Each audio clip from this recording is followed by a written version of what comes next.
Hey guys, how's it going? It's Calvin Rab. So if you really want to be wealthy, you can really boil it down to a rather simple idea or a simple kind of equation, and that is you want to decrease your liabilities, aka anything that is taking money away from you, and you want to increase your assets, anything that is bringing more money into your bank account. And in this video, I'm going to go over 5 common liabilities. These are liabilities that really everyone has, and they are all things that take a pretty good chunk of money out of our bank account and out of our paycheck, and I want to go over how you can flip them. So flip them from being one of your biggest liabilities into something that is making you money. So a lot of people don't know that you can turn things like your house or your car into assets, turn them from liabilities to assets, and I'm going to go over 5 of the key liabilities that are out there, and hopefully this will help some of you guys do just that. Lower your liabilities and increase your assets. So I'm going to go over 5. Let's jump into the first one and start making you some more money. And if you're new here, my name is Calvin Rab. I make videos all about personal finance, so if you're interested in anything like that, I would love it if you would subscribe. The first liability that I'm going to be going over is your car. So this is a big liability for a lot of people. That car payment is oftentimes a big one and taking a lot of money out of your bank account. But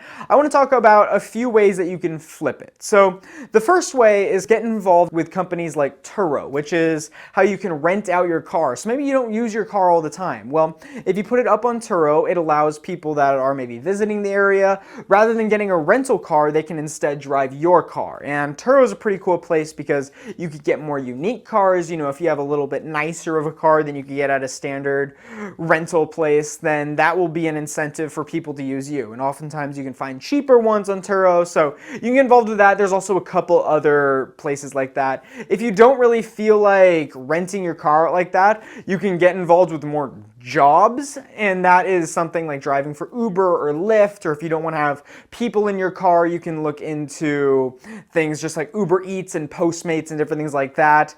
If you don't want to be driving people, then you can look into things like advertising. You know, you see advertisements on people's cars and for different companies and stuff, so you can just go online and see how much it costs for that. You know, you can be a driving advertisement for somewhere, and it doesn't have to be a huge sticker oftentimes. Sometimes you can get a little one on maybe your bumper or something like that, but there are different opportunities to make your car, turning it from a liability into an income producing asset. So that's kind of interesting, and hopefully one of these ways will kind of work for you. The second liability, and this is probably one of the bigger ones, if not the biggest, that is taking money out of our pockets, and that is your mortgage. So the mortgage for your house oftentimes seems non-negotiable. That is going to be your biggest liability, but there are ways that you can turn your house that you have and turn into an income producing asset. So some of the more obvious ones would be like renting out a room through Airbnb or something along those lines. You can also look into house hacking, how you can kind of live for free. I have a whole video on house hacking and different things like that. You can also look into turning it into an HQ, a headquarters, and getting involved with a home-based business. I have another video about best home-based businesses to start, and there's a bunch of different opportunities like that. If you don't want to be that hands-on or involved with someone else like that, you can look into maybe just renting out your parking spot or like something along those lines. If you live maybe by a popular attraction of some sort and your parking spot may be in demand, there's tons of different options to turn your house into an income producing asset. So maybe you want to take on a renter, maybe do the parking thing, start a business, but this is a great way for decreasing the liability of your house and turning it into an asset, because in the book Rich Dad Poor Dad, we learned that common idea that your house really isn't an asset. Oftentimes it's a liability for most people. So this is a way to turn that liability into an asset. The third liability I want to go over is groceries. So we went over transportation, we went over housing, and food, groceries is going to be the next big liability that you have. And there are ways that you can kind of turn those grocery adventures going to the store into an income producing asset. So you can become something like a mystery shopper, which is someone that goes to these stores, kind of just scouts it out, sees how the customer service is, buys some stuff, and in the end you'll have to write a review about your experience, about how the customers treated you, and oftentimes you can give that to the boss or the manager, and that will allow them to see how their employees act around people that they just see as being normal customers. So that may be something you want to look into. They have different mystery shopper opportunities online if you just type it in.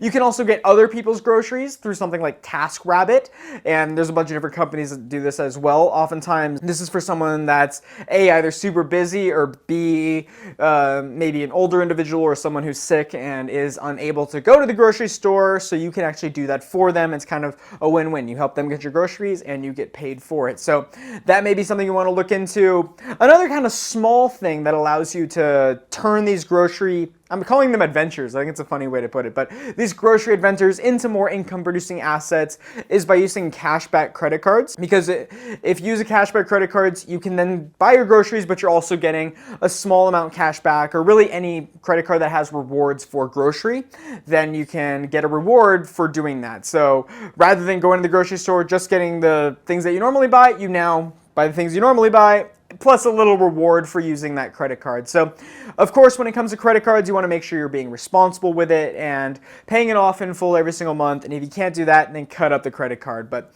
other than that, you can have credit cards work for you. So those are a couple ways that you can turn those grocery adventures into income-producing assets. Food as a whole takes a lot of our budget, so if you want to see ways that you can actually get free food and how to do that, you can check out the video I made about how to get free food, and then you can completely lower that food budget to zero. So check that one out, but this is all about lowering groceries as a liability altogether and increasing it and turning it into an asset. The fourth liability are your utilities. And when I say that, I'm really just referring to your utility bill. And as I kind of thought about this, I couldn't find a great way to completely flip it, turn your utilities into an asset for you, because you do have to pay for things like your lights and different things like that. However, you can't oftentimes eliminate your utility bill altogether. There are ways that you can drastically decrease it. So you can get efficient utilities, like getting LED light bulbs next time your light bulbs go out. You can also look into smart thermostats and different things like that that will optimize your utility bill and make sure your house is regulated in such a way, temperature-wise, that allows you to pay the least in your utility bill. You can also look into different things like solar panels and other things like that, and just getting your house more efficient and able to cut down on your utility bill and really all your bills altogether, whether it be power bill or anything like that. So there are ways that you can flip it in that way. So I realized when I said that, that was more of just cutting down your utility bill. It's not really turning it into an asset. So I guess kind of the way we're going to do that is by cutting the bill. Say you save a certain amount every single month. So rather than just pocketing that or saving that, take that and invest it. So take what you save from doing this, from lowering utility bill with efficient utilities or anything like that, take that extra money and invest it into stocks, because stocks are going to be that income producing asset. So this isn't as obvious as switch from liability to asset, but you're saving money, and in that money you're saving, you're turning that into an income producing asset via stocks or any other income producing asset that's out there. So that may be something you want to look into and consider, and just there are ways to cut that utility bill. There's a whole bunch of other things you can do, and maybe I'll make a video about that in the future, but just do that, take the money, and invest it. Number 5, and this one could be the biggest liability you have, or maybe it's already an asset, then it could be the biggest asset that you have, and that is wasting time. Wasting time has to be one of the biggest liabilities out there, and the crazy thing is, a lot of people don't see it as either an asset or a liability. However, it's one of the rare things that are out there that you can't get back. So if I lose money on a stock or something like that, or one of my income producing assets goes down, I know there are ways that I can make it back. However, if I waste time and lose time, there's no way I can get that back. And once I kind of came around to this fact of seeing time as either an asset or a liability, it made me just so much more appreciate my time and work a lot harder and use it and maximize it to as much as I possibly can. So there are little tips and tricks if you want to turn that wasting time into a positive thing, and that is things like you want to set timers for yourself. I'm going to work on this for 45 minutes, then move on to this. That's been a big one for me. There's also other things you can do, like write a to-do list. So for me, I write a very detailed to-do list the night before that details what I'm going to be doing the next day, and that allows me to stick on schedule. I do have on there, maybe 30 minutes or so I can waste time. That's when I can do things like go and watch highlights to a basketball game that I'm interested in watching, or a football game, or just ESPN, Sports Center, anything like. I'm big into sports. That's kind of my de-stress, my way to relax. I really enjoy watching sports. So anywho, you can do that because this is something you can't get back. Although, yeah, well, you can't time travel yet. Although I'm reading a book on quantum mechanics, and it's kind of talking about how if time travel is possible, this is how it could be done, and different things like that. So fascinating book. It's kind of above my academic level.